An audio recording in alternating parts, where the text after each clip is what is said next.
सोचिए, दुनिया का सबसे बड़ा लोकतंत्र, एक ऐसा संविधान जिसे इतिहास के सबसे प्रगतिशील संविधान में गिना जाता है।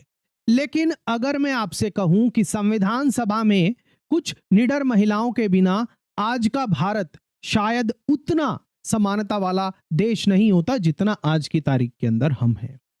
न महिलाओं को शुरू से ही वोट देने का अधिकार मिलता, न लिंग के आधार पर समानता की गारंटी होती, और न ही महिलाओं के सशक्तिकरण का कानूनी ढांचा तैयार होता।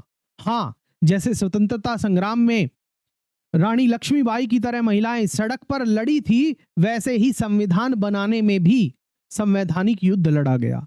और यहां पर महिलाएं लड़ी नारे लगाकर नहीं, बल्कि धाराओं, बहसों और संशोधनों से, जिससे इतिहास बदल गया। इस स्वतंत्रता दिवस पर हम सिर्फ आजादी के सेनानियों को सलाम नहीं कर रहे हैं, हम उन अग्रणी महिलाओं को भी याद कर रहे हैं जो संविधान सभा के अंदर थी और जिन्होंने सुनिश्चित किया कि संविधान सिर्फ पुरुषों के लिए नहीं बल्कि हर भारतीय के लिए है। आज के इस लेक्चर के अंदर मैं आपको बताऊंगा एक व्यापक कानूनी विश्लेषण, संविधान में महिलाओं के शीर्ष योगदान का, उन्होंने क्या बदलाव किया, किन धाराओं के लिए लड़ी और कौन सी विरासत छोड़ गई। और मुझ पर भरोसा करिए, आज के बाद आप अनुच्छेद 14, 15 और 16 को कभी भी उसी तरह नहीं देखेंगे जैसे कि आज तक आप देखते आए हैं। मेरा नाम है आशीष जैन और मैं संस्थापक हूं धून लॉ मेंटर का, जहां हम आपकी तैयारी करवाते हैं न्यायिक सेवा परीक्षाओं की और सहायक अभियोजन अधिकारी परीक्षाओं की। तो चलिए आज के सेशन को स्टार्ट करते हैं। सबसे पहले हम बात करते हैं संविधान सभा के अंदर महिलाओं के बारे में। कौन कौन महत्वपूर्ण महिलाएं थी संविधान सभा के अंदर? टोटल सदस्य कितने थे शायद आपको पता होगा, 389 टोटल सदस्य थे। लेकिन क्या आपको यह पता है कि कितनी महिला सदस्य थी उन 389 में थे? आपकी नॉलेज के लिए बता देता हूं कि 389 जो टोटल संविधान सभा के अंदर सदस्य थे उसमें 15 महिलाएं थी। संख्या कम थी लेकिन उनका असर बहुत बड़ा था। इसमें शामिल थी हंसा मेहता, जो संविधान में लैंगिक समानता की सबसे मजबूत आवाज बनकर उभरी, और थे अम्मू स्वामीनाथन, जिन्होंने सार्वभौमिक वयस्क मताधिकार की पैरोकार के रूप में अपना पक्ष रखा। और इनके अलावा थी दुर्गाबाई देशमुख, जो शिक्षा और सामाजिक सुधार की योद्धा थी। राजकुमारी अमृत कौर, भारत की पहली स्वास्थ्य मंत्री, जिन्होंने महिलाओं के स्वास्थ्य अधिकारों की बढ़ा चढ़ाकर हमारी जो संविधान सभा थी उसके अंदर पक्ष रखा। इनका पृष्ठभूमि अलग अलग था लेकिन मिशन एक ही था कि संविधान में समानता की भावना सुनिश्चित करना। इनके प्रयासों से न केवल महिलाओं के अधिकार बल्कि पूरे भारतीय लोकतंत्र की संरचना को आधार दिया गया और आकार दिया गया। अब बात करते हैं सबसे पहले विशेष रूप से हंसा मेहता के बारे में और सभी के लिए समानता किस तरीके से उन्होंने हमारे संविधान के अंदर इंश्योर करी। अगर आपने मानव अधिकारों के सार्वभौम घोषणा यानी कि universal declaration of human rights के बारे में कुछ पढ़ा है, समझा है, तो आप यह तो जानते होंगे कि यह शुरू होती है एक इंग्लिश के लाइन से, और वो लाइन है all human beings are born equal, born free and equal. Universal declaration of human rights UDHR start होती है एक लाइन से, all human beings are born free and equal. लेकिन क्या आप जानते हैं कि शुरुआती ड्राफ्ट इवन यूडीएचआर के अंदर भी यह लिखा हुआ था कि all men are born free and equal. यह पर्सन बाद में हुआ है और इसे बदलने वाली थी हंसा मेहता। तो आप पूछेंगे सर यूडीएचआर में बदल दिया? हां जी, भारत के संविधान की वीरांगनाओं ने सिर्फ भारतीय संविधान में नहीं, यूडीएचआर, क्योंकि हम universal declaration of human rights की भी सदस्यता रखते थे, उसमें भी इन्होंने ही अपने योगदान से बदलाव करवाया था। वहां पर ऑल मैन को बदलवाकर ऑल पर्सन करवाया था। इसे बदलने वाली थी हंसा मेहता। न सिर्फ संयुक्त राष्ट्र में बल्कि हमारे अपने संविधान में भी इन्होंने बदलवाया। और इनके योगदान की बात करें तो सबसे पहले अनुच्छेद 14 में कानून के समक्ष समानता और कानून का समक्ष संरक्षण सभी व्यक्तियों के लिए सुनिश्चित करवाया।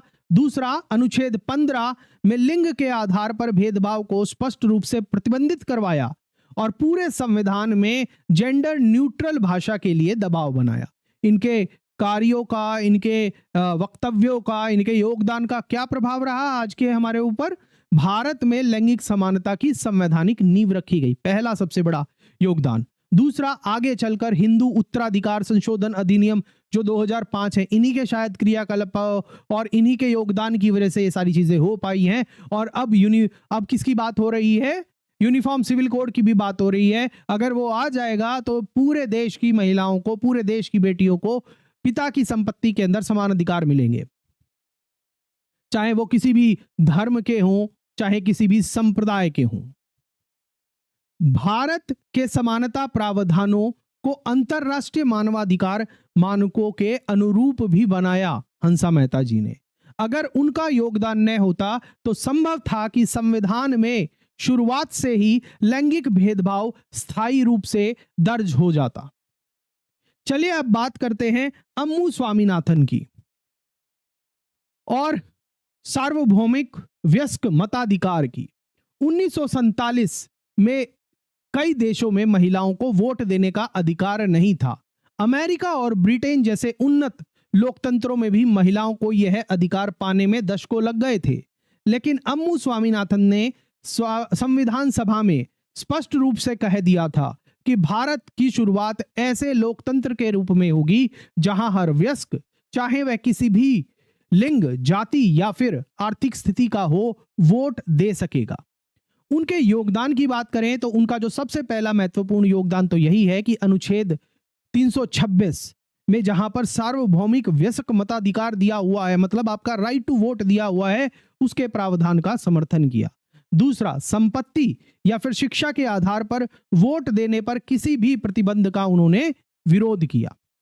और उनके प्रभाव की बात करें तो उनके योगदान के प्रभाव की बात करें तो पहला, 1951 से 52 के पहले आम चुनावों में महिलाओं ने वोट दिए। और अब देखिए, शायद अम्मू स्वामीनाथन ने जो बयार शुरू की थी वो अभी हमने 2025 में भी देखने को मिली है, जब संसद ने 2023-24 में भी मिली है, जब वुमन रिजर्वेशन बिल पास हुआ है, महिला आरक्षण बिल पास हुआ है, और जिसके तहत संसद के अंदर 33% सीट महिलाओं के लिए आरक्षित रहेंगी। ये उसी का नतीजा देखने को मिलता है। उन्हीं की जो विजन थी वो अब धीरे धीरे बढ़ाई जा रही है। और इसके साथ साथ मैंने आपको बताया 1951 और 52 के पहले आम चुनाव में महिलाओं ने वोट दिया था। दूसरा, क्योंकि अम्मू स्वामीनाथन ने भारतीय संविधान के अंदर यह इंश्योर करवाया था कि सार्वभौम मताधिकार का अधिकार सबको अवेलेबल होगा, और राजनीतिक असमानता की शुरुआत से ही उन्होंने रोकथाम कर दी थी अपने योगदानों से। और तीसरा, लोकतंत्र की वैधता पहले दिन से मजबूत हुई। आज जब आप मतदान केंद्रों में बड़ी संख्या में महिलाओं को वोट डालते हुए देखते हैं तो याद रखिए, यह किसी बाद का सुधार नहीं था, बल्कि संविधान का शुरू से किया गया वादा था। अब आगे बढ़ने से पहले मेरा आपसे एक सवाल है, आपको क्या लगता है कि महिलाओं का संविधान में सबसे बड़ा तोहफा क्या था? क्या उनको पहले दिन से वोट देने का अधिकार मिलना, या फिर अनुच्छेद 14 या 15 के तहत स्पष्ट समानता? कमेंट में मुझे बताइए आपका क्या जवाब है। महिलाओं का सबसे बड़ा उपहार क्या था हमारे संविधान में? आपका जवाब क्या है कमेंट सेक्शन के अंदर बताइएगा। अब आगे चलते हैं, हम बात करते हैं दुर्गाबाई देशमुख की। दुर्गाबाई देशमुख और सामाजिक सुधार। आयरन लेडी के नाम से मशहूर दुर्गाबाई देशमुख शिक्षा, सामाजिक न्याय और सामाजिक कल्याण के लिए प्रतिबद्ध थी।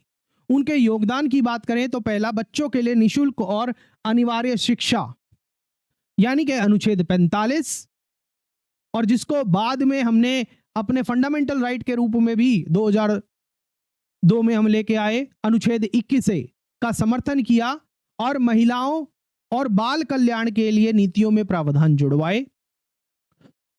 तीसरा, बाल विवाह की समाप्ति और व्यक्तिगत कानूनों में सुधार की उन्होंने वकालत की। उनके योगदान का प्रभाव क्या रहा? बात करें तो पहला, महिलाओं की शिक्षा के लिए संवैधानिक ढांचा तैयार हुआ। दूसरा, दहेज निषेध अधिनियम 1961 जैसे कानूनों का रास्ता साफ हुआ। और तीसरा, महिलाओं के मुद्दों को सामाजिक न्याय के व्यापक लक्ष्यों से जोड़ा गया। उनका मानना था कि शिक्षा और सामाजिक सशक्तिकरण के बिना राजनीतिक समानता अधूरी है। अब अंत में हम बात करेंगे राजकुमारी अमृत कौर की। जहां तक राजकुमारी अमृत कौर की बात है, वो भारत की पहली स्वास्थ्य मंत्री रही हैं। उन्होंने संविधान में स्वास्थ्य को लेकर प्राथमिकता दिखाई। उनके योगदान की बात करें तो उनके निर्देशात्मक सिद्धांतों में क्या आते हैं? संवैधानिक स्वास्थ्य को, सार्वजनिक स्वास्थ्य को संवैधानिक लक्ष्य बनाने की उन्होंने कल्पना की। दूसरा, मातृ और शिशु स्वास्थ्य को राज्य की नीतियों में शामिल किया गया। तीसरा, लड़कियों के लिए खेल और शारीरिक शिक्षा को बढ़ावा दिया गया। उनके योगदान के प्रभाव क्या रहे उसको भी समझने की जरूरत है। पहला, अनुच्छेद 39 खंड ई और अनुच्छेद 47 में राज्यों की स्वास्थ्य जिम्मेदारी तय हुई और उसी के साथ साथ एम्स की स्थापना और महिलाओं के लिए राष्ट्रीय स्वास्थ्य कार्यक्रमों की नींव रखी गई। और तीसरा, महिलाओं के स्वास्थ्य और राष्ट्र की प्रगति के बीच संबंध को और मजबूत किया। अब आगे बढ़ते हैं, हम महिलाओं का सामूहिक प्रभाव क्या रहा हमारी संविधान सभा में उसको समझते हैं। इन महिलाओं के सामूहिक प्रयासों से क्या प्रभावित हुआ मैं आपको बता रहा हूं। इन्होंने प्रभावित किया, पहला, अनुच्छेद 14 सभी के लिए कानून के समक्ष समानता। दूसरा, अनुच्छेद 15 खंड 1 जिसके तहत लिंग के आधार पर भेदभाव रोका गया। और तीसरा, अनुच्छेद 15 खंड 3 महिलाओं और बच्चों के लिए विशेष प्रावधान बनाने की अनुमति दी गई।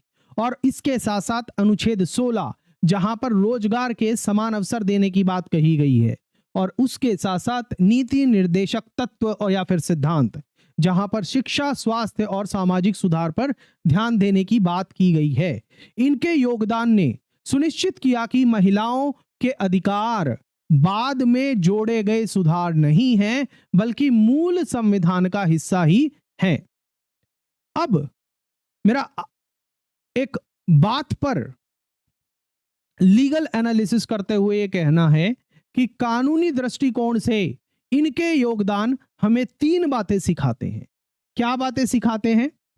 पहला, प्रारंभिक समावेश, अधिकारों को शुरू से ही कानून में लिखना जरूरी है, बाद में संशोधन कठिन होते हैं। दूसरा, कानून में अंतर संबंध, वो क्या है? मतलब इंटर रिलेशन ऑफ लॉज। उन्होंने सिर्फ महिलाओं के मुद्दों की बात नहीं की बल्कि उन्होंने शिक्षा, स्वास्थ्य, राजनीतिक भागीदारी और समाज सुधार को साथ में जोड़ा। और तीसरा, समय से आगे की सोच। 1950 में वे समानता और भागीदारी के जिन स्तरों की बात कर रही थी, 2025 में भी हम पूरी तरह से तामील नहीं कर पाए हैं। आज भी महिलाओं के लिए विधायिका में आरक्षण हो गया है कानून, मगर वो लागू नहीं हुआ है। लागू होगा वो डिलिमिटेशन कमीशन की रिपोर्ट लागू होने के बाद, उसके बाद जो नए चुनाव होंगे लगता है 2027 में होंगे, अभी तक वो लागू नहीं हुआ है। समान वेतन और कार्यस्थल पर सुरक्षा कानून की बहसें इन्हीं संवैधानिक नींवों पर खड़ी हैं और अड़ी हैं। अंत में अपने निष्कर्ष की तरफ चलते हैं। तो हम स्वतंत्रता दिवस पर जब आप तिरंगा लहरते देखें तो याद करिएगा, हम सिर्फ औपनिवेशिक शासन से आजादी का जश्न नहीं मना रहे हैं बल्कि समान नागरिक होने की आजादी का भी जश्न मना रहे हैं, जिसे संविधान में दर्ज करवाने का श्रेय कुछ असाधारण महिलाओं को जाता है। उनके बिना हमारा लोकतंत्र शायद कम समावेशी, कम समान और कम प्रतिनिधित्व होता। अब मैं आपसे जानना चाहूंगा अंत में कि आपको किस महिला का योगदान सबसे प्रभावी लगा जो आज हमने डिस्कस किया है, कमेंट में बताइए और चर्चा को शुरू कीजिए। और अगर आपको लगता है कि इन कहानियों को याद रखा जाना चाहिए तो इस वीडियो को शेयर जरूर करिएगा, चैनल को सब्सक्राइब करिएगा और बेल आइकन दबाना बिल्कुल मत भूलिएगा, क्योंकि हम आपके लिए ऐसी ही भारत की अनकही कानूनी कहानियां लेकर आते रहेंगे। इसी के साथ ये हमारा सेशन कंप्लीट होता है और मिलते हैं हम आपसे नेक्स्ट सेशन में। आपकी जो भी फीडबैक हो वो देना कमेंट सेक्शन में मत भूलिएगा। Thank you, God bless you.